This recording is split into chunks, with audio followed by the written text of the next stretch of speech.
Bienvenidos a todos a nuestro nuevo podcast. Hoy estoy más que conmovido por presentarles a una persona la cual nos va a enseñar valores y aprendizajes de sus experiencias. El nombre del invitado es Manuel Echeverry. Hola. ¿Qué tal? ¿Qué tal? ¿Cómo estás? Muy bien, muy bien. ¿Y vos? Fine. Bueno, vamos a empezar este podcast hablando sobre más o menos los temas que vamos a confrontar. Esos temas te los voy a preguntar a vos. Lo que quieras, acá estoy. Muy bien.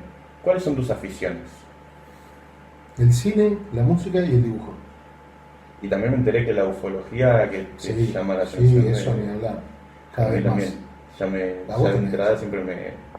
En verdad cuando nos conocimos hablamos mucho de ufología, por Sí, eso. sí, y cada vez más. Sí. Más Sí. se complica, más me gusta. Yo tampoco estoy tan canchero en el tema, pero sí que Ya vas a ir aprendiendo cómo es. te voy a hacer bastantes cuestiones Sí, sí. sobre el asunto. Bien. Con respecto a la música, ¿cómo te incursionaste en el mundo? ¿Qué fue lo que te llevó a decir, me gusta la música? Ya de chiquito, de muy chiquito, 3, 4 años escuchaba música. Tenía los discos de mis padres, chiquitos, los simples, y ya me empezó a gustar ahí. Y bueno, después, ya para los 15, 16, empecé con los Beatles. Y después me fui a la onda más de Lennon, me definí por Lennon más. Y después fui incorporando música en la misma onda, con una cierta evolución, como en el sinfónico y progresivo, Alan Parsons. ¿Esto de qué década aproximadamente? Fines de los 70 o mediados de los 70 hasta prácticamente toda la década del 80 fue el esplendor de la música. Pero más o menos con los Beatles cuando considerás que te interesaba la música. A los 16, A los sí, 16. sí. Ahí ya tuve como una apertura más a un tipo de música un poco más, de más calidad, más elaborada. Y a esa edad empezaste con discos. Con discos de vinilo y cassettes, algunos vírgenes, o sea, Claro, para grabar. en blanco. Sí. Pasaba los discos de vinilo para que no se me quedaran, no se me estropearan Sí, tanto que los discos de vinilo, y hacía una copia. Aprovechabas el cassette, escuchabas en cassette y el disco quedaba nuevo. Claro, lo reservaba como una joyita. Eso es Que muy aún tengo, interesante de por supuesto. música. Sí, sí. Bárbaro. ¿Y en qué, hoy en día, ¿no? ¿Qué formato de música es la que suele escuchar? No de digital, hablo de formato en sí, CD, cassette, ¿qué es lo que más te gusta? Los 3 formatos los sigo usando, aunque parezca mentira, pero a mí me siguen cautivando y creo que es la forma en que yo me desarrollé con la música. Así que el vinilo es un tema aparte, tiene un sonido. Lo destacás más al vinilo. Sí, siempre el sonido del vinilo. Después, ese vinilo se pasa a un cassette de metal y es una maravilla. Lo potencia más. Claro, tal cual. Y según como lo ecualicen, ¿no? Por Y supuesto. después nos quedamos con el CD, que nunca fui demasiado fanático. Fui fanático cuando recién salió, porque fui uno de los primeros por ahí en hacerme del CD, cuando venían hechos en Alemania únicamente, y después. Claro, fue un fanatismo por tecnología más que por lo que te brindaba. Sí, pero realmente nunca me terminó de conformar el CD. ¿Y eso por qué? Porque ya al ver que era digital o... Decime si ¿Cómo? no se termina volviendo un poco apático, porque vos en el vinilo ponés el vinilo y lo ves, el cassette lo ves, el CD generalmente, la mayoría, el 99% de los reproductores, estabas viendo un aparato que no hacía nada, simplemente emitía el sonido. Sí, te decía Creo que el track y ya está. Por Es ese lado también lo más tiene que que podías ver. ver de música. Claro, por ese lado también tiene que ver, que me gusta lo dinámico del vinilo, en realidad a mí me gusta el vinilo, y me sigue gustando y me gusta siempre. Es lindo, es analógico, Sí, es visual, sí. Exactamente. Sí, muy buen Después, punto. los formatos actuales de música digital, los MP3 son para el olvido, son un formato totalmente de pérdida, horrible. Lo que pasa es que como se ha degradado tanto la música y lo que pretenden la gente de hoy, especialmente los chicos de la música, que es muy poco lo que pretenden de la música, en general, no todos. Eso es lo que pensás de la música contemporánea. Sí, para mí es. Sí, más que lo único que se ve hoy en día es MP3.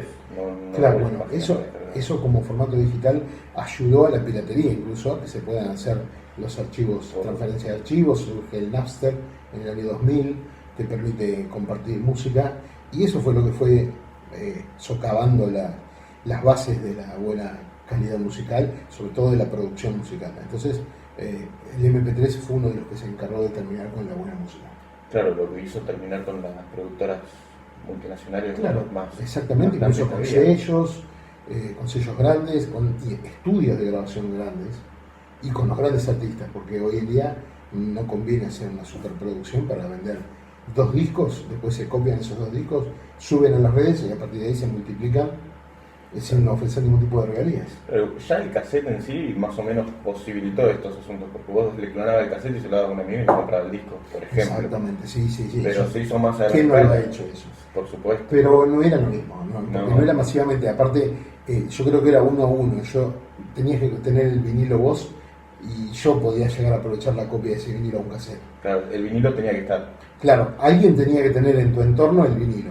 Ahora nadie tiene el vinilo ni la matriz de ese disco el cual fue pago. No, hoy en día te pagan una membresía a un stream y por eso escuchan todo Deezer, Tidal, Spotify. Sí. Por eso se ha degradado tanto la producción musical. Sí, si bien hay plataformas de stream en FLAC, como Deezer, veo que la mitad de los temas son en FLAC. Más que nada la música antigua, no la música contemporánea, no la suben en FLAC. Claro, el FLAC es un formato sin pérdida. Se llama lossless.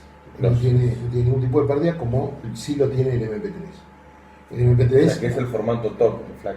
No, es un formato muy convencional porque lo reduce al archivo sin que se pierda. Tiene compresión. Tiene compresión, pero que se descomprime al utilizarlo, se decodifica al escucharlo. Entonces recomponés la música original. En cambio en el MP3, una vez que se comprimió, aún durante el play, no tenés ningún tipo de... Hay pérdida de todo. Hay pérdida definitiva de frecuencias, de muchas frecuencias. Si yo te hago escuchar un MP3, no sé, de Lennon, y te hago escuchar un vinilo original de Lennon, vas a descubrir que hay un montón de cosas que te están faltando. Incluso hasta la profundidad estéreo. Todo el rango dinámico se ve afectado. Claro, sí, un oído exigente lo nota. Sí, totalmente. El rango dinámico es la diferencia que vos tenés entre las frecuencias más bajas y las más altas. Eso es lo que permite que la música respire y que vos puedas disfrutar de una experiencia musical. Entonces en un MP3 no tendrías tanta diferencia entre las frecuencias más altas y la más baja. Está todo comprimido. Se suben las bajas, se bajan las altas y queda comprimido. Entonces escuchás lata. Algo denso, sí. Algo, denso en el sentido de que está como dentro de un 2x2. De ahí no va a poder salir. Es monótono. Claro, y no va a tener el brillo que tiene un tema analógico o original como fue grabado en el estudio. Sí, yo destaco que el primer disco de vinilo que escuché, tengo 19 años, fue hace un año. Un año más o menos. Un año que escuché el primer disco de vinilo y me quedé maravillado. Estuve como una semana pensando en lo que había escuchado. De hecho, ya incursionaste en el vinilo vos también. Sí, ya estoy. Y por suerte se está fabricando nuevamente el vinilo. Sí, eso es un punto a favor del vinilo. Hoy en día se está fabricando. Sí. Quiero retomar, cuando hablaste del tema rock progresivo, y ya me habías hablado antes de los Beatles, quiero retomar géneros. ¿Qué género escuchaste o hoy en día qué género es el que más te potencia, el que más solés reproducir? Me gusta la música disco, tan defenestrada en Estados Unidos, por una gran parte. Donna Summer, Gloria Gaynor, Village People. Siempre me va a gustar la música disco. Salvando distancias de la calidad de música, como vos tenés Supertramp, como tenés Creedence, Clearwater Revival, como tenés Dire Straits. Yo me incursioné más en ese mundo del progresivo. Claro, sí. En realidad es otro tipo de experiencia musical. Sí. Y a mí me gustan mucho también, como Dionne Warwick, los Bee Gees. Los Bee Gees en su parte disco y en su parte que no es disco, que también supieron manejarse en distintos tipos de... Sí, porque también fueron productores. Productores también, cuando los Bee Gees, cuando se agota la música disco, que se les pone un punto final a la música disco, estaban como mal vistos en Estados Unidos. Entonces tenían que volver a abrirse camino. Porque fue por una revolución media agresiva el tema disco. Terminó con una demolición. La noche de la demolición de la música disco, se quemaron todos los discos de vinilo que llevaban los fanáticos, una injusticia, y se terminó. Entonces los Bee Gees debían seguir existiendo, entonces toman un nuevo giro, uno más de su carrera, ya habían tenido 2 o 3 más, así que toman un nuevo giro y empiezan primero se guardan un poco haciendo producciones para artistas como Dionne Warwick. El fondo, mandan el cuartito del fondo y hacen ahí su... Producían, nada más. Escribían en algunos coros, El último disco que ellos intentaron fue Ojos Vivientes, que después por un problema de contrato costaba mucho conseguirlo, Living Eyes, y después se dedicaron... Ese es el que tiene Tragedy, ¿no? No, ese es Spirit Having Flown. Sí. Este es Ojos Vivientes. En 1981 ya tuvieron problema contractual con Robert Stewart Organization, que fue el del hipopotámico, ese chanchito que tenían todos los discos de los Bee Gees. Así que ahí se produjo un problema. De hecho fue uno de los primeros discos, o el primero que salió editado en CD, fue la novedad. El primer disco de todo, de cualquier artista fue de los Bee Gees. Creo que Philips lo utilizó como demostración, porque fue justo en 1982, este disco salió sobre fines de 1981. Así que Ojos Vivientes, que para mí es una maravilla, no tuvo un éxito comercial muy bueno, y ya los Bee Gees estaban un poco en retirada. Le empiezan a hacer música y álbumes para Barbra Streisand, para Dionne Warwick. Entonces ahí el mundo del disco. Claro, sale Heartbreaker en 1982, que fue un discazo y igual lo sabes bien. Sí, sé que es tu disco simbólico, que... Sí, es una gema. Y bueno, después Culpable o Guilty con Barbra Streisand, que fue un éxito absoluto también. Y después algunos discos solistas de Barry Gibb por un lado y Robin Gibb por otro, hasta que después volvieron otra vez. En 1987 volvieron a grabar juntos. ¿Cuántos años más tarde? Y sí, como 4 o 5 años estuvieron de pausa. Exacto, sí. Como Bee Gees. Sí, claro, ellos como grupo no. Como grupo no estaban funcionando. Entonces, después ya de los 87 en adelante, ¿hasta cuántos años estuvieron más o menos? Creo que el último disco de los Bee Gees fue en el 2000 o 2001, porque ya en 2003... igual contemporáneo. En 2003 Morris falleció, en 2003 o 2004. Después en el 2011 se fue Robin, y el único sobreviviente es Barry Gibb, que fue siempre el que los mantuvo unidos. Claro, todos, el cuerpo de los Bee Gees era... Sí, claro, el principal. Y el mayor, de hecho. Y el hermano menor, que fue Andy Gibb, tuvo el apoyo de los hermanos, pero siempre, aparte, que también faltó muy joven debido a ciertas complicaciones. Quiero hacerte una pregunta más con respecto al tema géneros. Hoy en día, ¿qué pensás que más o menos lidera? ¿Escuchás alguna música contemporánea o algo? Sí. Como hay King, cosas. King, por ejemplo, King me encanta. Bastante contemporánea. King me encanta, sí. ¿Qué otros grupos destacás de hoy en día? O que te gusten, o más o menos los tengas fichado y digas, esto puede ir. De esa época, Who Was Tank. Hay uno o dos temas de Miley Cyrus que me gustan también. Miley Cyrus también hace buenas composiciones. Sí, y he escuchado algunos más que también me han gustado. Pero bueno. ¿Elton John hoy en día, por ejemplo? Ya se desinfló bastante Elton John. Ya dio lo que tenía que dar y bueno, ya está un poco en retirada. Pero Elton John obviamente que me encanta. Sí, sigue siendo un ícono, no deja de ser el... Totalmente, sí. Yo creo que de esas bandas grandes, la que nunca me llamó tanto la atención fue Queen. No sé por qué. Es verdad, nunca te vi escuchar tanto. Y a mí me encanta, por ejemplo. Claro. Yo lo escucho y a mí no me llegó a pegar tanto, no. Hay otras bandas que sí, hay unas más desconocidas, hay bandas que han hecho un One Hit Wonder, que es un solo tema y desaparecen. Claro, que están todos en el tema y no sabes más nada de ellos. Sí, por ejemplo, me gusta mucho Status Quo. Status Quo, sí. También Genesis. Pero yo a Status Quo, igual que a Pink Floyd, no lo comparo tampoco. No. Los veo muy complejos ambos. Status Quo también me parece complejo. Si bien tiene temas comerciales, tiene temas que son bastante densos. Claro, Pink Floyd me parece mucho más complejo. Sí, Pink Floyd mucho bastante más. Es muy bueno escuchar a David Gilmour, solista. Tiene un disco del año 84 que se llama About Face, que es una maravilla. ¿Con eso dirías que está bueno para empezar con...? Sí. Yo creo que incluso yo entré más a Pink Floyd, si bien no soy fanático, a través de David Gilmour que por Pink Floyd mismo. Ah, mira. Sí.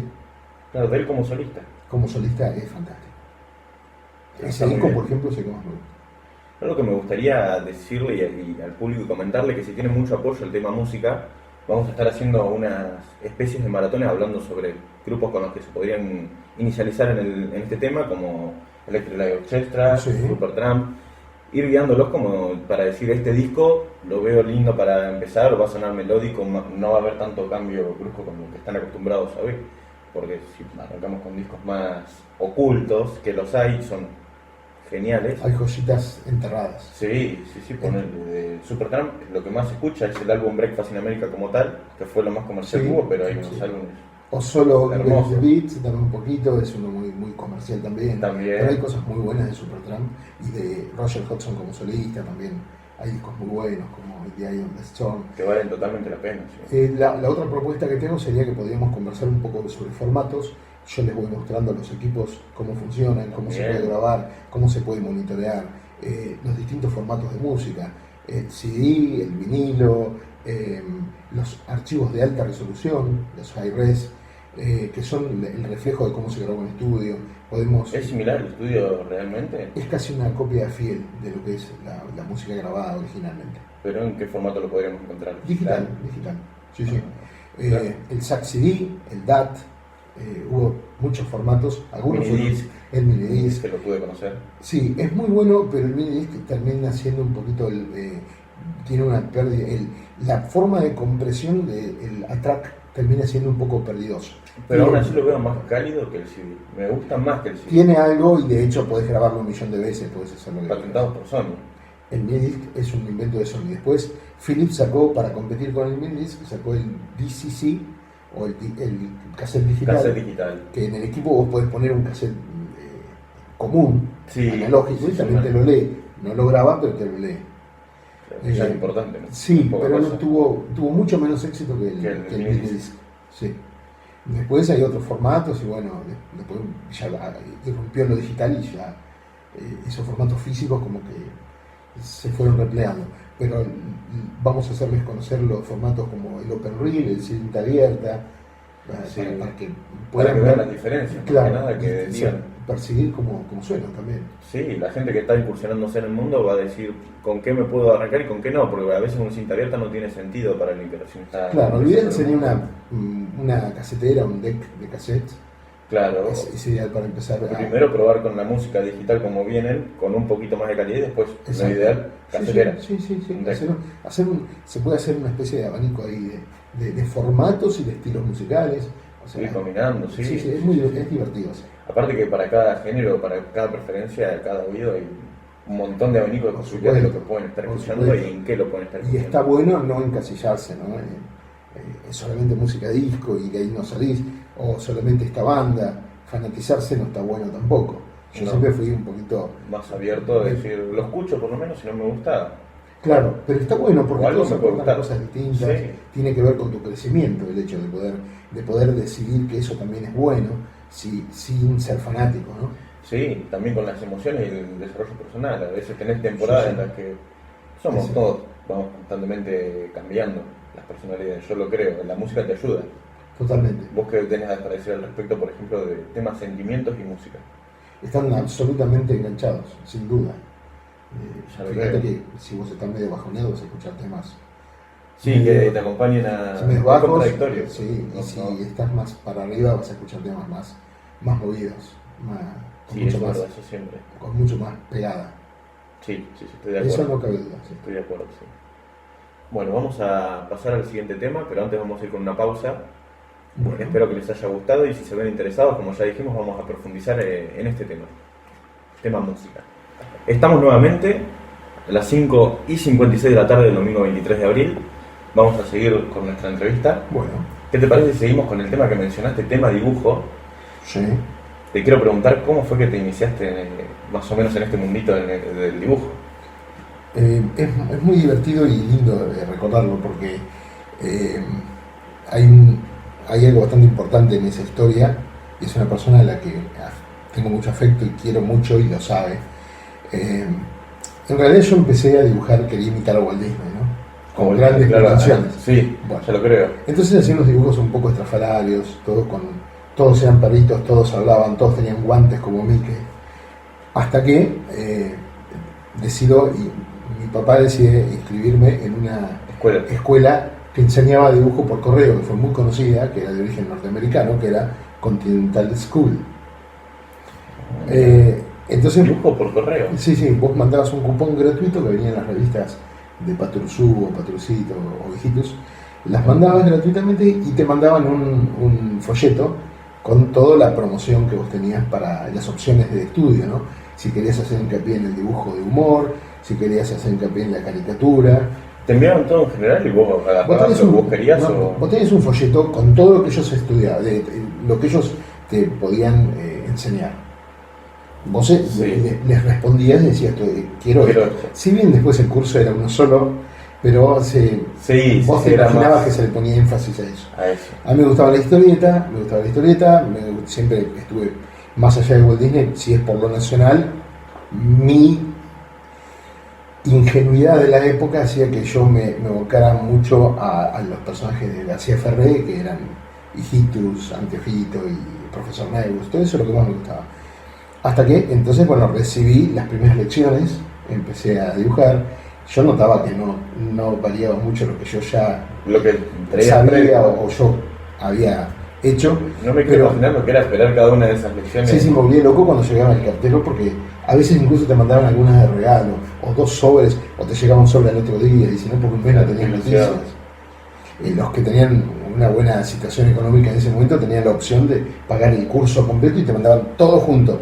Lo llevaba a tu ritmo. Sí, pero lo que yo quería básicamente, mi obsesión era el equipo profesional, que era gratuito, pero te lo daban cuando terminabas, o si pagabas todo junto. Claro, sí. Entonces yo siempre le mandaba una carta al director y le decía, ya estoy en condiciones de usar el equipo. El equipo se te va a enviar cuando termines. Bueno, así que después te llegaba el equipo profesional, que no era más que unas témperas, tenía pinceles, lápices, una goma, bloc de notas, un papel para animar, porque también te enseñaban dibujos animados. Yo aprendí en ese. ¿Era completo? Sí, era completo, pero el problema que estábamos en 1977 y las lecciones estaban diseñadas en 1935, con una base americana de un dibujo tal vez no tan malo, pero muy antiguo, ya, si vos querías orientarte cuando te recibieras, por decirlo así. Sí, si querías innovar o querías ir a algo original, te tenías que poner al día nuevamente, imagino. Claro, vos te decían, armar una carpeta y llevar una editorial. Vos te ibas a una editorial como Atlántida, con Villiquen, con un dibujo que ya en el año 80 era había cambiado totalmente, era mucho más moderno, más simple. Te le aparecías con un dibujo del año 40, era como proponer en una concesionaria volver a fabricar un Chevrolet 38. Claro. Y cuando ya estaba, no tiene razón de ser. Claro, autos totalmente modernos para esa época. Entonces, fue inviable todo. Hasta que aparece, mi mamá me lleva a una escuela de dibujo en Tres Arroyos, que todavía tenemos una amistad muy buena con un genio que es Dani Duell, y él me enseñó el dibujo, pero obviamente me dijo, esto que vos aprendiste, a la basura. Hay que empezar de nuevo, con esto, con un monito más simple, y a trabajar. Y bueno. Claro, pero él ya estaba al tanto de lo que se venía usando en... Sí, él estaba en una línea de dibujo exactamente contemporánea, muy limpia, muy agradable. Y casi minimalista. No era tan minimalista, después viene un poco más minimalista, pero no sé si estaba ahí exactamente el pivote del tema. Estaba una línea muy moderna, muy influenciada por los dibujantes. En el caso de mi profesor de dibujo, de Dani Duell, era Mordillo, muy influenciado por lo que es un dibujo excelente, que es el dibujo francés y el dibujo de franco-belga. O sea, Bélgica tiene dibujantes y tuvo siempre dibujantes muy buenos, Bélgica, Francia especialmente a nivel mundial. Entonces, de ahí deriva las bandas de cine, que está en francés, yo francés no sé nada, que son todo lo que son esos personajes como Tintín, como Spirou, todos esos personajes, y muy prolíficos los dibujantes de esa época, fueron un referente para él y también para mí. Porque claro, te estaba educando él. Sí. Así que con Daniel aprendí dibujos animados, aprendí caricatura, nunca me llamó mucho la atención, que es, dibujar a una persona y exagerarle los rasgos. Sí. Para lo cual necesitas aprender dibujo serio primero, las facciones de una persona humana, con el rostro humano, con el cuerpo humano, como corresponde. Y después poder empezar a jugar un poco más con eso. Lo distorsionás, claro. Por ejemplo, exagerás ciertos rasgos que esa persona ya tiene para que vos, te da un pie para que vos lo exageres. Sí, vos ves que una persona, no sé, tiene un poco más, se le nota más la nariz que a otra persona y además lo vos exagerás. trabajás más eso todavía, le pones, en vez de es bastante cruel porque en vez de minimizarlo lo exagerás más. Bueno, eso a mí mucho nunca me gustó, siempre me gustó más la historieta, el humor y después entonces me empezó a gustar Caloi, excelente dibujante, Quino, argentinos por supuesto, sin dejar de tener la admiración que siempre tuve por Walt Disney, pero bueno, es un producto totalmente comercial y muy bueno que tuvo una época específica en la cual... Sí, pero ya de ahí derivaba a producción en masa, digamos. Era muy industrializada, claro, Walt Disney tenía toda una empresa, él ni siquiera ya dibujaba, a los 10 años de haber montado las industrias de Disney ya no volvió a dibujar más. No, tenía los nueve dibujantes básicos, que no me acuerdo el nombre que tienen, los 9 dibujantes que, bueno, obviamente ya algunos murieron, otros tienen 99 años, que fueron los dibujantes bien entrenados por él para seguir la línea de él. Entonces vos veías un Pato Donald hecho por el dibujante número 1 y era igual al que había hecho el dibujante número 2 y el que hacía Walt Disney. Claro, ya tenían como un calco, una plantilla. Ya tenían un entrenamiento especial, vos no notabas prácticamente diferencia. No, era el mismo dibujante. Exacto, claro. Ese era el objetivo de esas grandes... Aún así te logró potenciar a quien te incursiona en el mundo del dibujo. Sí, totalmente. Fue la persona que te inspiró. Absolutamente. El dibujo que te inspiró. Sí. Y Daniel me enseñó muchísimo. Lo que sé de dibujo me lo ha enseñado Daniel y bueno, la verdad que es fantástico. Vos lo ves dibujar y es increíble y el sentido del humor que tiene, un humor muy irónico, muy elaborado. De gente artista. Sí, tal cual. Sí, ya lo creo. Así que ese es mi paso por el dibujo. Hice algunas publicaciones en el diario de acá. Eso era lo que quería hacer hincapié porque yo lo pude ver, que lo explicas a la gente. Yo vi algunas, eran humorísticos. Claro, dibujos que vos ibas a diario o veías las noticias del momento y decías, qué sé yo, como ahora que está subiendo el dólar, entonces vos hacías un humor irónico sobre eso, ¿no? Te daban pie. Donde estaba todo el foco del público, hacías un... Claro, ese dibujo iba a ir pegado a la nota de subir el dólar. Entonces, un humor como para... Sí, para que la gente lo mire por lo menos... con otra óptica. Esas secciones del diario eran magníficas. Sí. ¿Y en ese entonces hacías el mismo dibujo que, por ejemplo, aprendiste a hacer en el año que arrancaste la escuela o ya había cambiado más que nada las facciones que tenían? Creo que los grandes cambios ya, en cierta forma, es como que ya se dieron. Yo lo percibo así. No estoy tan cerca del dibujo hoy, pero el dibujo que yo haría hoy es el mismo que hice hace 30 años atrás. O sea, no le modifiqué demasiado. Es más, si no dibujas mucho te endureces el trazo, te olvidas algunas técnicas, algunos estilos. Pero bueno, yo en su momento, con la ayuda de Daniel, logré tener un estilo que es lo que te identifica. Claro, o ves un dibujo sin que tenga mi firma, decís, esto lo hizo Manuel. Claro. ¿Entendés? O esto lo hizo Quino o lo hizo Garecochea. Claro, tiene ciertas facciones que ya te lo identifican. Exacto. Hoy en día decir que más minimalista de lo que está es imposible. Sí, se ha perdido bastante el tema del dibujo. Sí, porque es más complejo hoy en día el dibujo. No quiero decir no es complejo, quiero decir que está más simplificado. Claro, y aparte hay una generación de gráficos por computadora. También. Los dibujos animados mismos ya no se hacen como se hacía en el celular, dibujo por dibujo. Ahora se anima prácticamente, vos sabés que usando Blender ya tienes una producción de dibujos animados. Por supuesto. Ni hablar ahora cruzando Blender, por ejemplo, con la inteligencia artificial. Sí, más así aún. Eso artesanal, lamentablemente, va a quedar para el que tenga ganas de demostrar que todavía lo artesanal se puede hacer, pero comercialmente no tiene mucho éxito porque no vas a lograr lo mismo, no vas a competir. No es lo mismo, por supuesto. Generas una competencia exigente. No tiene la misma calidez ni la misma calidad de algo hecho con una pluma y tinta y témperas. Claro, la persona que lo vivió a lo artesanal, la verdad que no exige tanto a nivel producción, sí que exige a nivel calidad.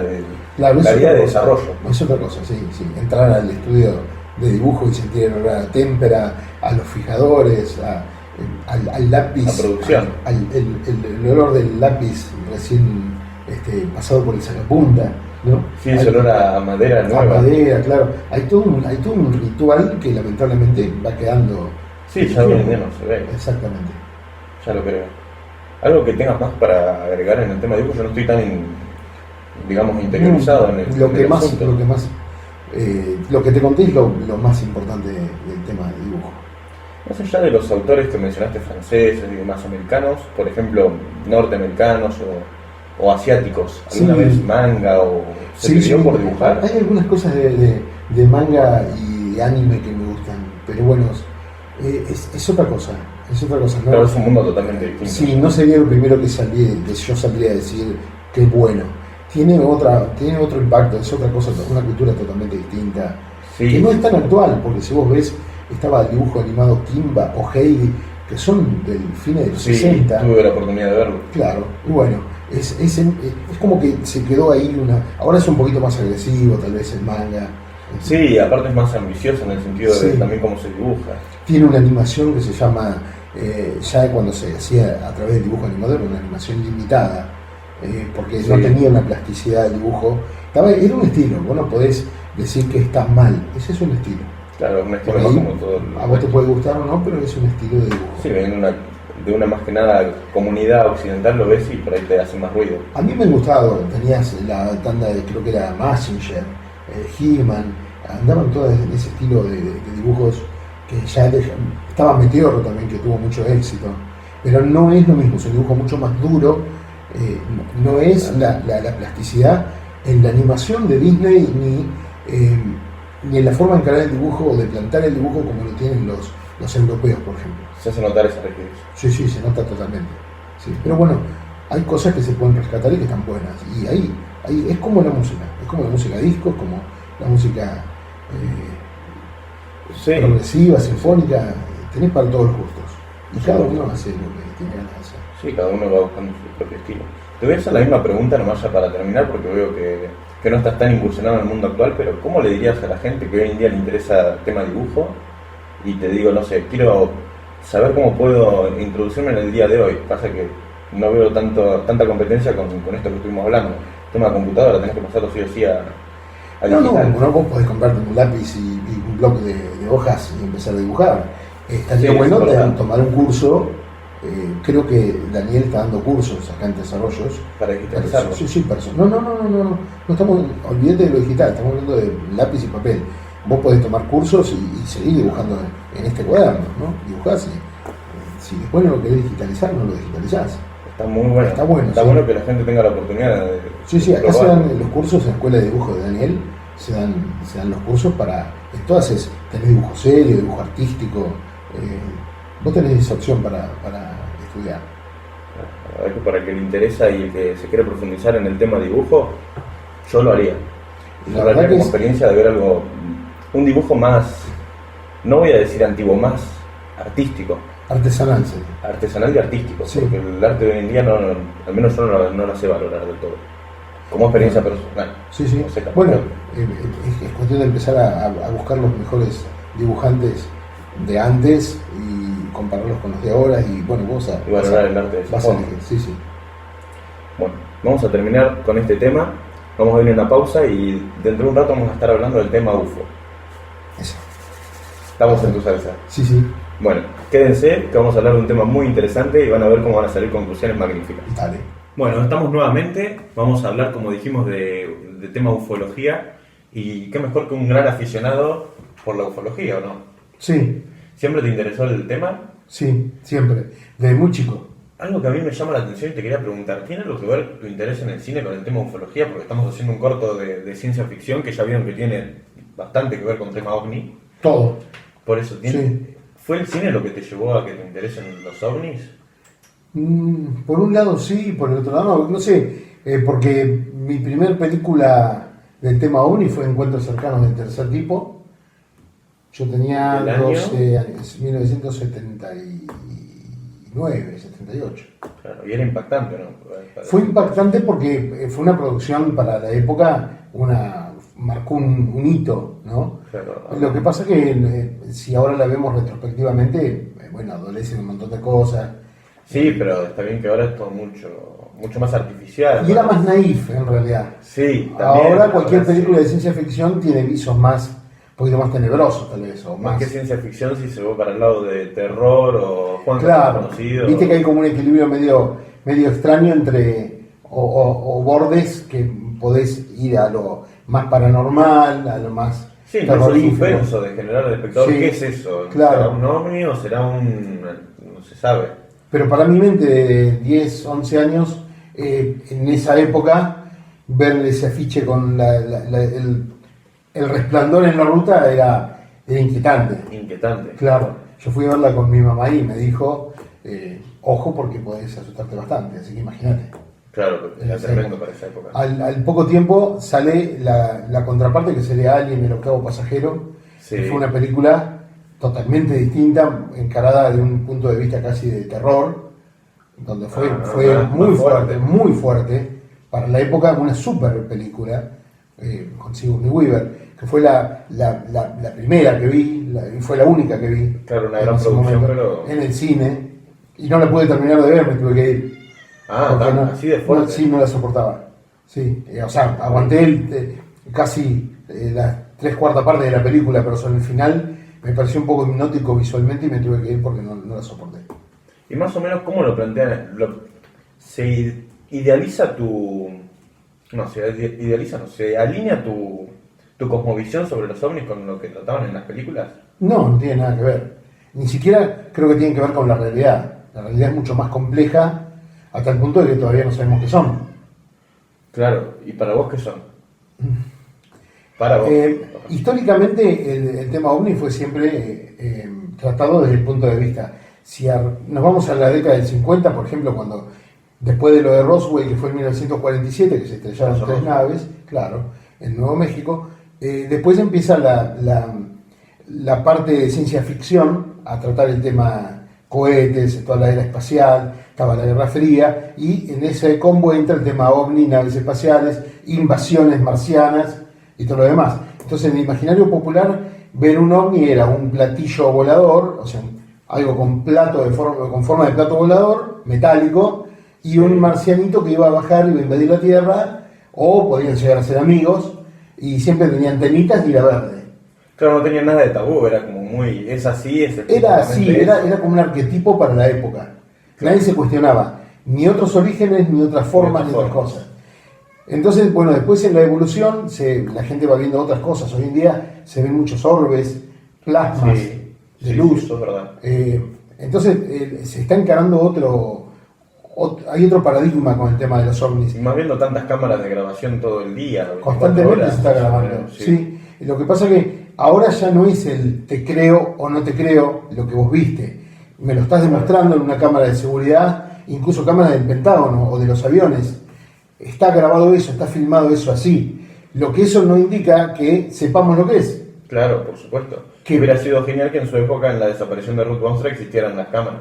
Claro, tal vez. Porque se quedó documentado y Tal vez, claro. creo que habría sido los casos más impactantes que... Claro, Ruth Bostra desapareció en 1980. Creo que fue el 15 de agosto de 1980. Era hija de padres holandeses, o nieta de holandeses. Cuando va a trabajar, que cuidaban unos nenes, creo que tenía unos 23, 24 años. Cuando va a trabajar, sí.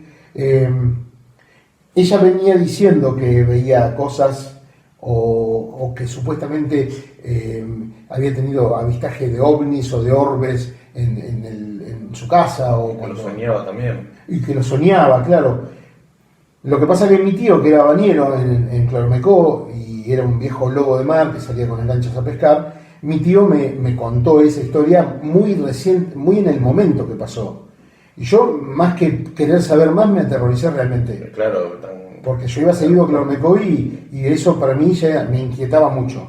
Sí, no te da ganas de ir esos días que está Claro, era invierno solo. pensá que es pleno invierno todavía. Claro, no te da ganas de ir después. Claro, y si bien fue de día, porque fue como, por lo que me contó, fue Peor. como a las 5 de la tarde. Peor. Claro, peor todavía. Entonces, bueno, nosotros ya tenemos el primer capítulo casi hecho de lo que va a pasar con Ruth Bostra. Sí. Y que ya se sabe lo que pasa. Pero nosotros hacemos que vuelva porque... Claro, ya se vio que volvió. Sí, bueno. Vuelve cambiada. Bueno, No tenías que decir no eso. tenía que decir eso. No. Le vamos a poner un bip. Le vamos a poner un pip. Ahí está. Bueno, sigamos. ¿Qué me querías preguntar el tema de los ovnis puntualmente? Tema ovni, yo tengo algunas preguntas Dale, anotadas. decime. Te quiero preguntar, ¿de qué forma te mantenés actualizado en el tema OVNI? Con el streaming hay mucha... Información en la web. Muchísima diario, yo me informo a diario. Pero también estás conectado con bastantes ufólogos y... Sí, con unos cuantos y buenos de Argentina y de afuera, que me gusta la forma de encarar el tema que tienen.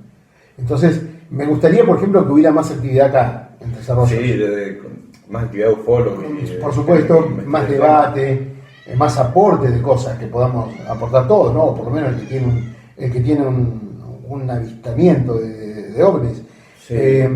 Lo que pasa que a nivel general se está desclasificando. Sí. Pero el Pentágono igual, hacia adelante y hacia atrás. Ahora hay una marcha atrás diciendo que esos globos chinos en realidad son los otros objetos que derribaron también son globos chinos y que todas esas imágenes de los pilotos del Nimitz son todos naves fabricadas por Rusia o China. Claro, son terrestres. Eso es lo que dice ahora el Pentágono, claro. que volvió a dar marcha atrás. Lo que pasa es que vos ponete a pensar que si hoy podrían, incluso que lo dudo, vamos a suponer que hoy tuvieran ese nivel de desarrollo, China o Rusia, pero estamos hablando de este tipo de cosas del año 40 y pico, incluso antes también. Sí. Entonces, no cabe duda que alguien está muy adelantado y no lo estamos sabiendo.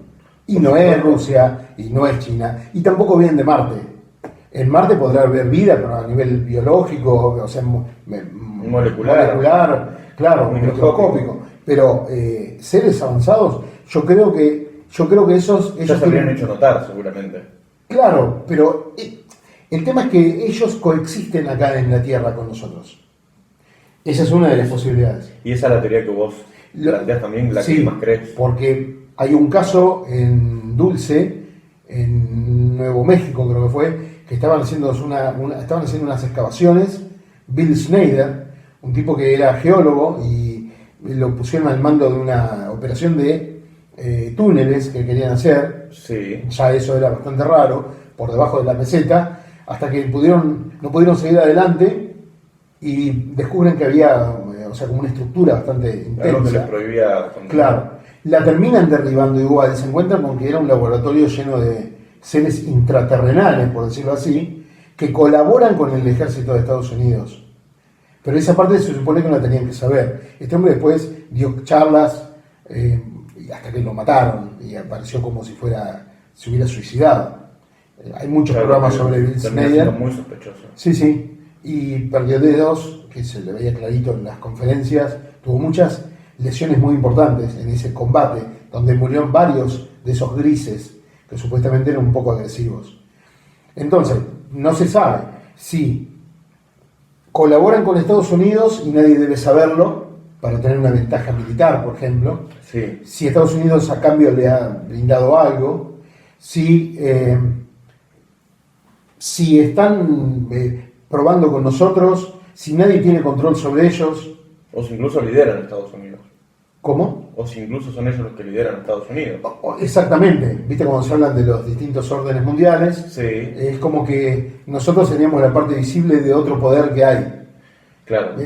Tal vez ellos sean ese poder oculto que hay, ¿no? Es como también tirando a espiritual, se va a otros... Cada vez se puede pasar a muchos ámbitos. Sí. Hay cosas que rozan lo paranormal, lo espiritual, como pasa en el rancho Skinwalker, que hemos visto varios capítulos de la serie de History. Sí. Claro. Ahí se ve que el fenómeno es muy amplio. Es energético más que... Sí. Más que una nave puntual que baja y se lleva... Es energético, cada vez más lleva energético animales. pareciera. Sí. O tiene que ver con un cambio de paradigma a nivel mundial, o tiene que ver con los que realmente son nuestros creadores. Porque en definitiva, También si es otra ponemos teoría. bien las cosas, no sabemos ni de dónde venimos. No sabemos qué es esta realidad, si todos perciben la realidad igual que nosotros. Exacto, eso es verdad. Claro, un ave la percibe diferente a nosotros. Puede haber otras dimensiones o que no sabemos. Es que hay supuestamente muchas dimensiones. Sí. Y también está la posibilidad, como Está dijo como- Jacques Vallée, que podrían venir de otras dimensiones. Jacques Vallée tomó participación de encuentros cercanos del tercer tipo. Es un francés que ha sacado unos libros espectaculares. Regreso a Madonia o algo así, uno de los libros más famosos, donde él fue el primero en postular el tema de que pueden ser interdimensionales. y no de otro planeta. También Sin que eso signifique que no haya vida en otros planetas, pero de ahí a que sea el fenómeno que nosotros estamos percibiendo acá casi a diario, no creo que tenga que ver con eso. Eso pasa... Y no tendría mucho sentido tanto viaje. No tendría ningún sentido, por más que fuera instantáneo. Claro, eso es verdad. Supuestamente con los Tiene agujeros más de motivo gusano. para, si quieren venir a controlar y demás, tiene más sentido que se queden. Claro, o tal vez están antes que nosotros, O tal vez. o tal vez lo compartimos y no sabemos. Sí, también hay más teorías, porque se vieron construcciones antiguas de Egipto y demás que no aparecen Que en eso. que no tienen demasiado sentido. No ¿viste? tienen Algunas sentido, sí. La luna misma, según algunos, ya, o sea, se desmistifica que es un satélite natural. La luna sería un satélite artificial. También se ha dicho, es otra Claro, teoría más. claro, se ven objetos bastante raros en la luna que no tienen nada que ver con una superficie totalmente desértica. Ya lo creo. Bueno, vamos a pasar a la siguiente pregunta. Bueno, esta ya la estuvimos debatiendo, el hecho de si crees que hay algún encubrimiento gubernamental. Seguro. Lógico, porque Seguro. muchas veces se ve que no se habla del tema. A nivel gobierno, desde chico siempre tuve imagínate, siempre desde chico tuve el tabú, mejor dicho, de que el gobierno o el Pentágono hablen del asunto, que nunca se dijeron palabras explícitas del tema, con tantas pruebas. Claro, debe haber pesos bastante importantes detrás de todo para mantenerlo oculto. Es lo más probable. Yo comparo un poco el tema de los ovnis con cuando un nene pregunta de dónde viene. Sí. ¿Qué le dicen? ¿Le dicen la verdad o le mienten? Le mienten. Lo trae la cigüeña, y esa no es la verdad. Claro. Y a nosotros nos están manipulando de la misma forma con el tema ovni. Nos quieren hacer creer que es un globo, que es un fenómeno atmosférico, climatológico, y en realidad hay otra cosa, pero pareciera que no tenemos todavía la capacidad de comprensión. Bueno, pero parece que otros sí la tienen, los que no quieren hablar. Por supuesto. Claro, pero bueno, ahí aparece otro tema más, por eso es todo muy complejo. Ahí aparece el tema de los hombres de negro.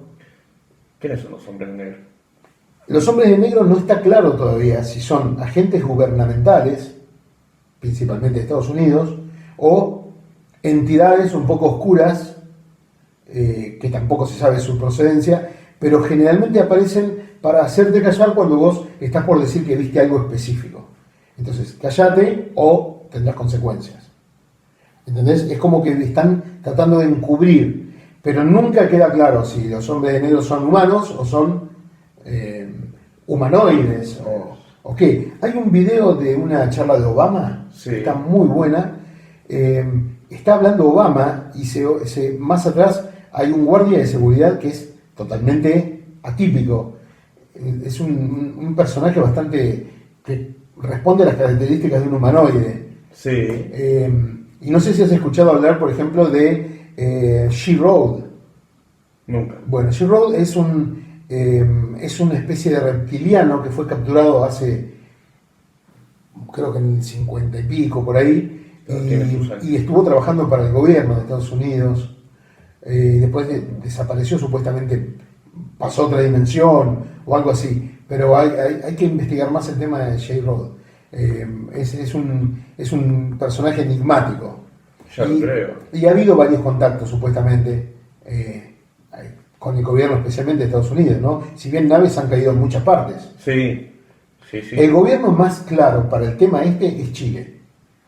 Sí, siempre Chile es bastante... Chile tengo no entendido que es pinta un nada. espejo con eso. Sí, y además es un spot de avistamientos impresionante, como el caso del helicóptero que pasa en el History, muchas veces lo han pasado, un helicóptero de la Marina que le ponen una cámara infrarroja y cuando lo están probando detectan Claro, lo que no se ve a simple vista. un objeto que a simple vista no está. Cuando la corren no está, la vuelven a poner y se ve. Y lo más curioso que en un momento empieza a despedir una especie de estela, como de un humo o algo así, que que todo eso está pasando en esa dimensión, en Sí. una dimensión en la cual nuestros sentidos no tienen acceso.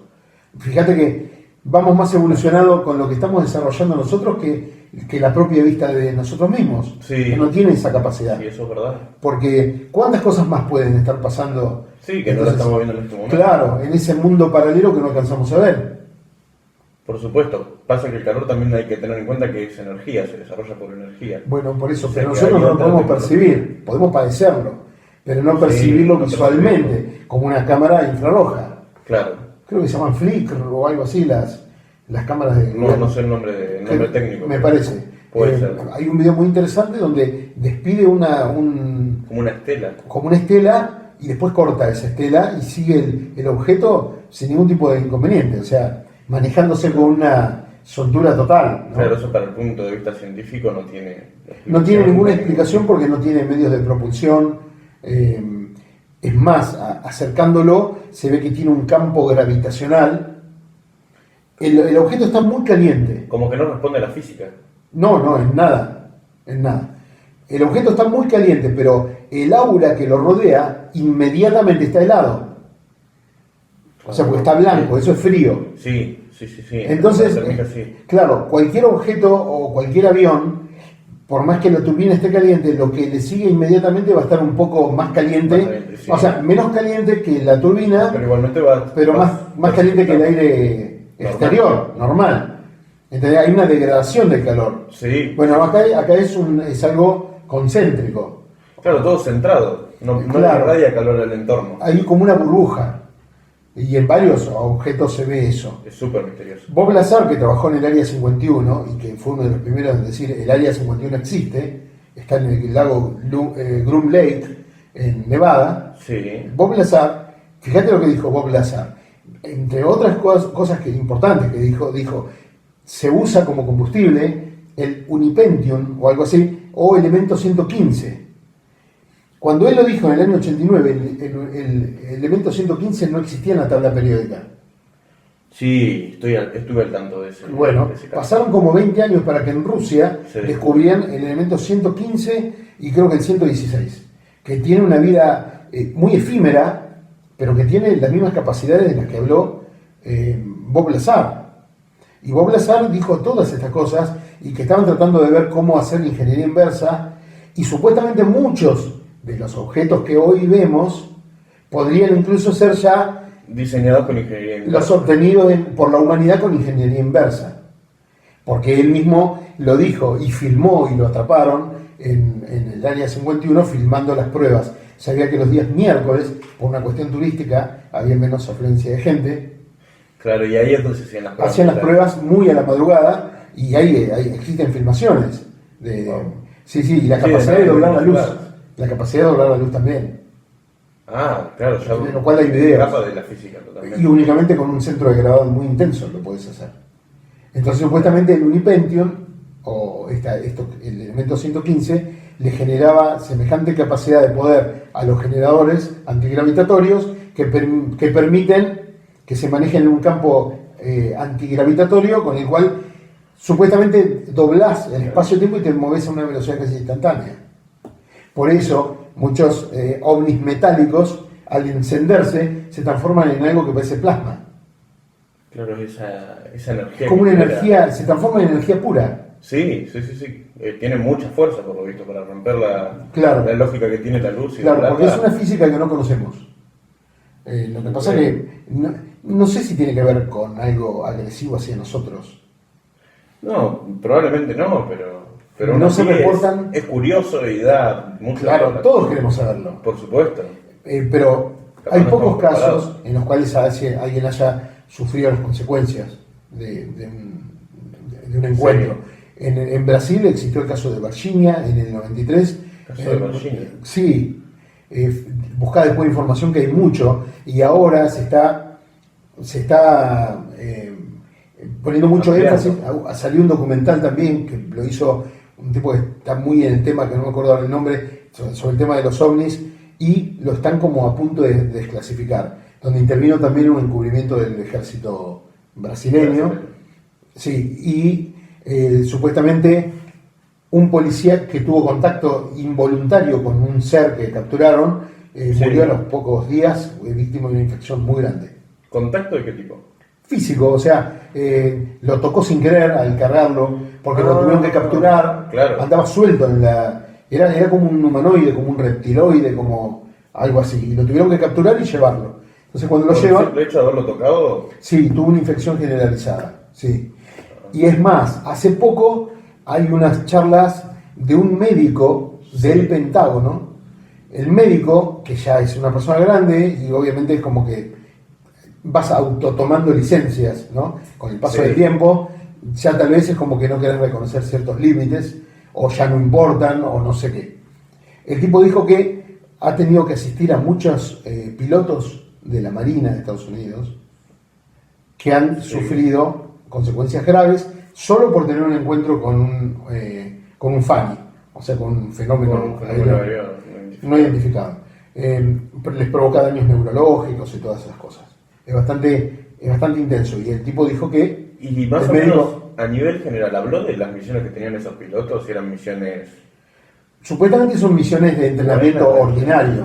Misiones Ordinario, o sea, vos estás volando un F-18 haciendo entrenamiento y de golpe han llegado a ver, por ejemplo, una esfera con un cubo adentro. Que nosotros hicimos una prueba en Blender. Sí. Bueno, ¿y qué sentido tiene? No tiene sentido. Estar en el medio de la atmósfera una esfera con un cubo adentro. Es como si fueran diseños caprichosos o que no tienen absolutamente nada. nada. Lógica, no tiene Nada. maña. Claro, o sea, vuela algo que tiene forma de triángulo, vuela algo a velocidades tremendas que tiene forma de tic-tac. Sí, ¿Viste que ahora, los tic-tac. Bueno, o roads, antes se llamaban roads también. Hablan de un cilindro enorme que está pasando por todos lados. Desde que empezó el tema de la guerra de Ucrania se ha visto más. Ha habido desafectación de misiles atómicos cada vez que aparece un orbe dentro de una, como el caso del Malmstrom, en una base de lanzamiento, una de la más importante de Estados Unidos, y se inició la secuencia de disparo de lanzamiento de los misiles y automáticamente se canceló. O sea que quedaron invalidados. Activados e invalidados, o sea, podrían haber sido disparados. Es como que alguien dijo, ves, yo los puedo prender y los puedo apagar cuando yo quiera, y ustedes no van a poder hacer nada. Y hay registros de eso, son cosas bastante serias, o sea, tampoco se puede dudar de todas las personas a las cuales les pasan cosas de este tipo. No, es decir, está la gente que no cree en nada, pues bueno, está en todo su derecho no creer en nada. Por supuesto. Pero vos podés no creer, de ahí a que lo que yo te digo exista o no, es otra cosa. Son capítulos diferentes. Sí. Tu creencia o tu escepticismo no está directamente relacionado con la existencia o no de algo. Exacto. Es así, es tu forma de ver y está en todo tu derecho. Pero que existen, desde el punto de vista mío, por supuesto que existen. Lo que todavía no podemos saber es esa. Podés tener o discutir o ponerle más fichas a que puede ser esto, pero todavía en teoría. no, todavía no podemos saberlo. Muy bien. Bueno, creo que vamos a terminar con el tema OVNI hasta acá. Muy bien. Y vamos a seguirlo profundizando en el próximo podcast. En próximas porque charlas. Sí, porque tengo profundizándolo. muchos casos para contar que son realmente muy interesantes. Y más aún, si a la gente le sigue interesando, Claro. mejor todavía vamos Por a seguir supuesto. contando más casos. Bueno, vamos a ir a una pausa y en breve volvemos. Bueno, estamos de vuelta. Ahora vamos a hablar sobre el tema nutrición y gimnasio. Y Gasp. qué mejor que aparte Gasp. de artista. Interesado, no, bueno, dibujante. Bueno, sí, claro, bueno, sí, está bien. Dibujante, está bien. Está bien. Interesado en tema de ufología. Sí, Y encima competiste en culturismo. sí, hace unos cuantos años. Bueno, pero vamos Sí. a profundizar en el tema. Sí, sí. ¿Qué quieres saber? Quiero más que nada dar una introducción de cómo le dirías al que esté mirando el video y le interesa el tema gimnasio, cómo ponerse grande, o cómo la mayoría que va a mirar esto le va a interesar, más que fuerza, le va a interesar hacer hipertrofia. Pasa algo bastante curioso. Mucha gente que yo conozco que va a un gimnasio, Sí. cuando vos intentás auxiliarlo porque está haciendo algo que no lo va a hacer crecer demasiado, lo primero que te dice, no, si yo no quiero ponerme grande. Sí, Realmente es lo que quiere, por supuesto. pero no quiere reconocer que lo está haciendo mal o que vos le tengas que decir cómo hacerlo. Sí, ya Pero lo bueno, veo. claro. O tal vez porque sabe que la verdad es mucho más dura para llegar a ponerte un poco más grande Sí, que lo que está haciendo. sí, Entonces, por supuesto. déjame seguir viendo en Disneylandia y no me compliques. Ese sería el mensaje, ¿no? Sí, o la típica de que ven a uno bastante grande en el gimnasio y lo miran como diciendo qué Que está, asco. o que está mal. O que está mal o que asco. Claro. O le dicen que después de grande va a ser un colgajo. Sí, Sí. conocemos a alguien que le pasó eso. Sí, claro. conocemos. Bueno, no hay forma más horrible de tirarle la autoestima a alguien, Sí. incluso de derribarle los planes a futuro que pueda Por tener. supuesto. Más allá de lo que hoy hayas logrado. Sí. El tema es que el crecimiento muscular se da siempre por hipertrofia. Vos lo sabés. Lo estoy contando para que lo... Sí.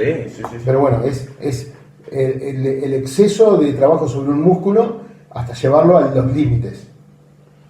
Ese músculo, al llevarlo a los límites, termina rompiendo fibrillas, o sea, se toma como una lesión, la cual debe autorrepararse. Claro, todo eso igual controlando también un factor que sería la intensidad. ¿Eso cómo lo regulaste, por ejemplo, cuando competías para culturismo? La intensidad, tratar de no llevar mucha fatiga, mejor dicho. Claro, pero hay dos cosas que vos tenés que enseñarle al músculo. Y una es fuerza, Sí. tiene que estar preparado para desarrollar fuerza, Sí. y resistencia. Si vos desarrollás fuerza, vos levantás 800 kilos en press de banca, pero haces media o uno, eso no sirve. Vos tenés que poder, con la carga máxima, poder lograr, por ejemplo, mínimo 4 movimientos. Entonces, ahí estás desarrollando fuerza. Hace 4, hace 3, 4, 5. Pero después, dentro de ese entrenamiento, vas a tener que en algún momento levantar la cantidad de repeticiones para lograr tener más resistencia. Claro. Que no es lo mismo la fuerza No, que la no. resistencia. Cuando vos levantás una sola vez, la resistencia es mínima. Pero cuando vos tenés menos peso, y así llegas al fallo. El fallo es, Sí. arrancaste con 80 kilos en press de banca y después podés hacer 20 series, 20 repeticiones tal vez con 10 kilos. Y parece ridículo, pero tu músculo ya no da más. Eso es llevarlo al fallo. Eso es darle resistencia. Resistencia y llevarlo al fallo. Es decir, arrinconarlo a que ya directamente no tenés control sobre el músculo casi. Entonces, Claro. déjalo. Sabés que después por 48 horas o más, déjalo descansar. Porque si lo agarrás mañana de nuevo, primero no vas a rendir. Y segundo, lo único que vas a hacer es que se achique. Porque ante tanta agresión se termina cubriendo y se reduce. Entonces, déjalo que empiece después del entrenamiento, Sí, aparte de achicarse, también corre mucho riesgo de que se lesione. que se desgarre y todo lo demás. Sí, que eso sería lo peor. Eso es peor, porque te lleva más tiempo. Sí. Pero después que entrenás y lo agotás, déjalo que descanse por lo menos 3 días, por lo menos, Sí. que se autorregenere, porque en esa autorregeneración va a venir, para protegerse, porque es inteligente, va a venir con más fibrillas, y ese es el crecimiento muscular. Claro. ¿Cómo lo incentivas? Aparte de lo que dijimos, tenés que darle buena cantidad de proteínas y carbohidratos. Las proteínas son ladrillos para construir ese músculo que vos querés. Y el carbohidrato es el combustible para mover la carretilla que lleva los ladrillos. Por ejemplo, si vos no comés carbohidratos, no consumís carbohidratos, vas a terminar usando las proteínas que vos consumiste en el día Sí. y te entrenás duro y no pones buena cantidad de carbohidratos, terminás consumiendo las proteínas como carbohidratos. En lo cual superó el tema del gato fantasma que apareció repentinamente. No murió en el intento. No, ¿verdad?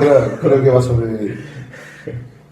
Bueno, nos estabas hablando sobre la importancia de las proteínas y nos estabas hablando de la importancia de no querer suplementar los carbohidratos con las proteínas. Claro, porque terminamos haciendo lo contrario a lo que buscamos. Es decir, porque después terminamos transformando esos carbohidratos, esas proteínas que están listas para construir músculo, las termino usando como combustible para la exigencia que estoy Claro, teniendo. aparte con las proteínas nunca vas a llegar al superávit calórico que necesitarías. Nunca. Porque tenés Y eso que lo comer. sabés bien vos, y sabés bien cómo es el tema de la cantidad de calorías que necesitamos y todo lo demás. Podés explicarnos un poquito vos también. Bueno, eso más o menos lo tiene que calcular. Personalmente, eso lo digo para los que están empezando, que es fundamental que empiecen a conocer su régimen calórico. Es fundamental. Yo no voy a consumir la misma caloría que una persona que pesa 60 kilos, por ejemplo, o que yo cuando pesaba 60 kilos.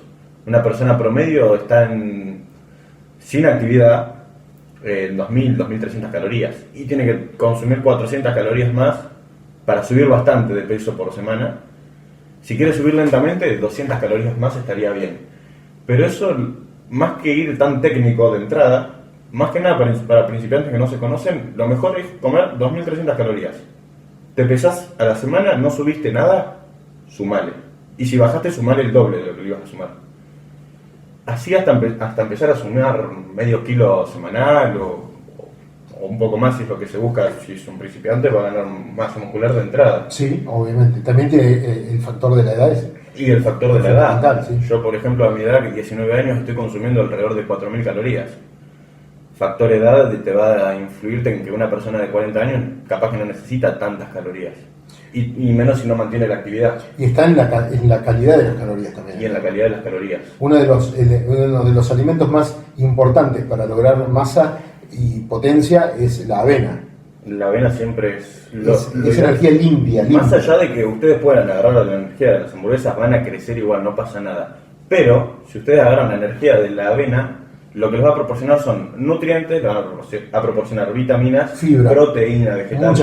Mucha fibra y proteína vegetal, que eso va a hacer que la calidad del músculo va a ser mucho más densa y no va a ser tan... Lo que va a generar es que tampoco ganen tanta grasa en el intento, claro, va a ser más magro, la hamburguesa, va a ser mucho más magro. Sí, y la obviamente fuerza... si comen mucha avena y suben kilos a patadas, van a ganar grasa de todas formas porque están subiendo kilos y kilos que están de más, pero no es lo mismo. La fuerza se nota enseguida. La fuerza, con la avena, fuerza es tremenda porque le estás metiendo proteína vegetal, sí. Y tiene, no quiero decir algo que nada que ver, pero creo que 20 gramos por cada 100 de avena tenés de proteína. Sí, es una muy, muy importante, porque conjuga las dos cosas, como carbohidrato y como proteína. Claro, porque tiene 300 calorías cada 100 gramos, claro. Porque te resuelve la vida, la verdad. El que quiere arrancar el gimnasio y quiere crecer, la avena, como dijiste, es... Suele no resultar muy simpática a veces la avena. No, bueno, pero hay variedades para todo gusto. Igual no es muy simpática.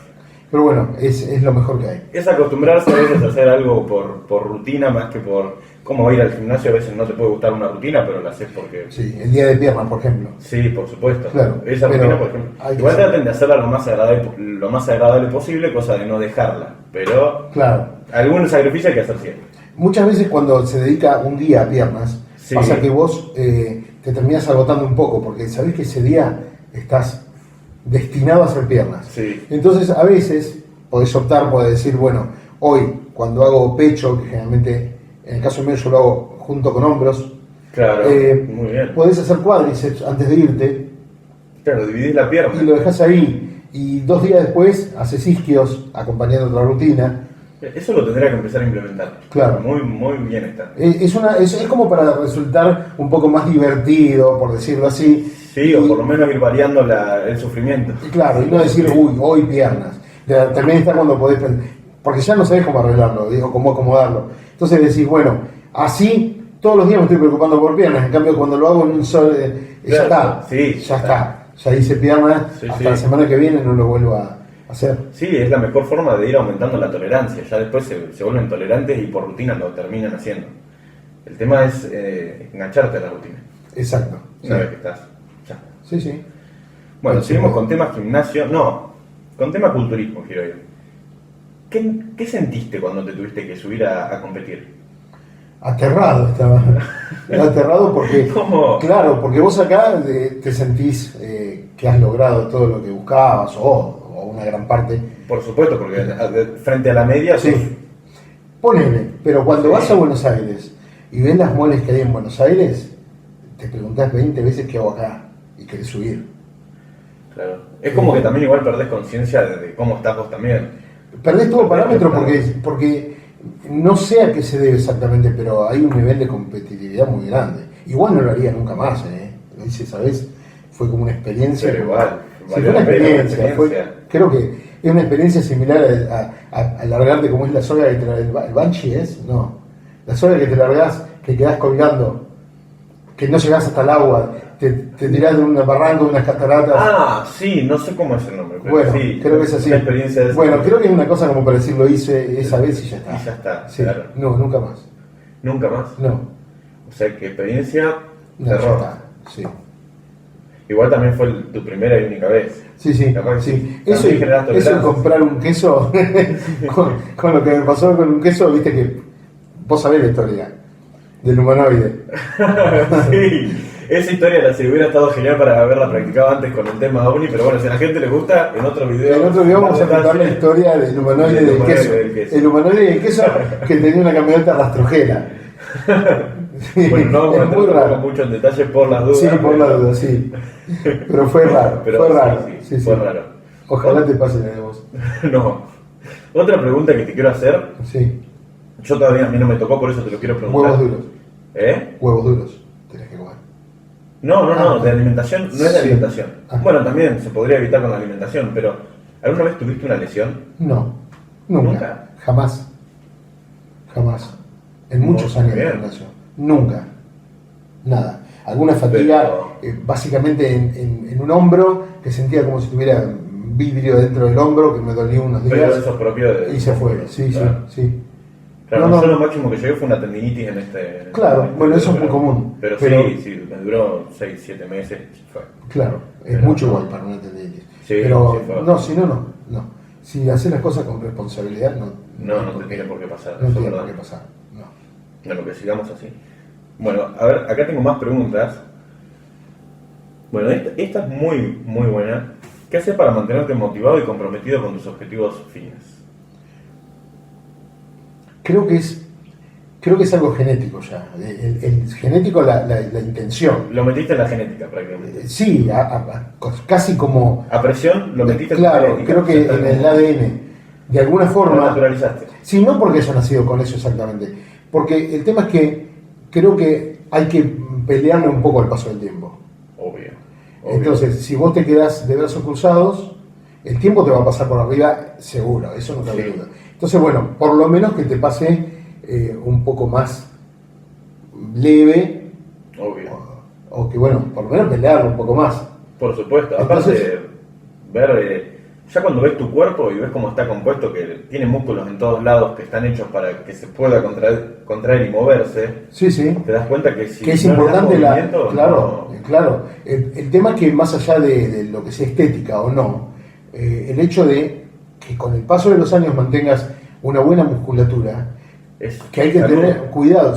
Sí, es salud y es seguridad, porque muchas personas de edad empiezan a sufrir caídas y todo, porque a partir de los 30 y pico, 40 años se produce una pérdida importante de masa muscular natural, la cual hay que compensarla Sí. para que, vamos a suponer que no lográs ganar mucha más masa, pero por lo menos conservarla, porque es la que te sostiene toda la parte, o sea, que funciona con la parte esquelética, ¿no? Sí. O sea, con el equilibrio, con la forma de no estar tan expuesto, la parte ósea.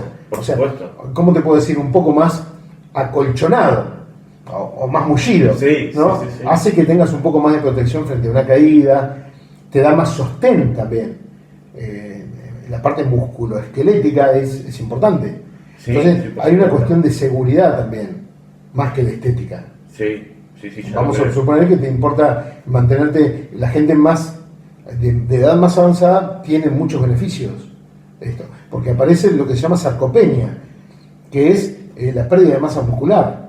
Se ve en Sí. mucha gente a partir de cierta edad, vos empezás a notar que como que se desinfla alguien, ¿no? Sí. Igual es un proceso natural que en algunos se da más acentuado y en otros no, pero aumentando la cantidad de proteínas y una buena intensidad de entrenamiento sin hacer locuras, se puede mantener una buena estado, una tonicidad muscular que te permita Sí, llegar estar, sano y claro, bien. estar operativamente bien, aunque tengas una cierta edad. Por supuesto, sí. Bueno, y ya para cerrar el asunto, ya nos vamos a terminar el podcast. Vamos a comer cuaca. Vamos a comer avena. Te quería hacer una última pregunta. Y es si vos modelás tus rutinas. O necesitas de alguien que las modele. Ya hace muchos años que las hago yo mismo. Yo son tantos años de gimnasio que ya Sí, lo voy conociendo, lo cual no quiere decir que sean exactas ni perfectas. Así que bueno, a mí me funcionan, pero bueno, no quiere decir que a todos le va a funcionar. No, yo creo que eso es como las dietas, va a medida para cada uno. Obvio, y cada uno, es lo que les decía hoy, por ejemplo, con el régimen calórico. Cuando se conozcan van a hacer rutinas también muy buenas y que le va a aplicar desde siempre. Sí, sí. Van a ser rutinas perfectas. Incluso podemos acudir a la inteligencia artificial. También, para Para hacer que nos haga las rutinas. Aparte que la inteligencia artificial le puede incluir también tus datos. Es más exacto que buscar una rutina ya hecha por internet. Se Exacto. lo recomiendo más porque pueden decirle, no sé, tengo 19 años, me gusta tal ejercicio, El este no me gusta, peso, las aspiraciones. quiero hacer hipertrofia y demás, y te va a hacer una rutina lo más precisa de lo que necesitas. Sí, la verdad que sí, muy buen dato. Sí, sí. Y aparte que se tienen que ir actualizando ya. Y quiero mandar un saludo. ¿A quién? Quiero mandar un saludo Adelante. a una amiga que se llama Mabel, que vos sabés quién es. Sí, Le decimos, Mabel, cabeza de foco, te queremos y queremos que formes parte del staff que vamos a filmar en la desaparición de Ruth Bostra. Chau. Chao, Mabel. Y chao a todos.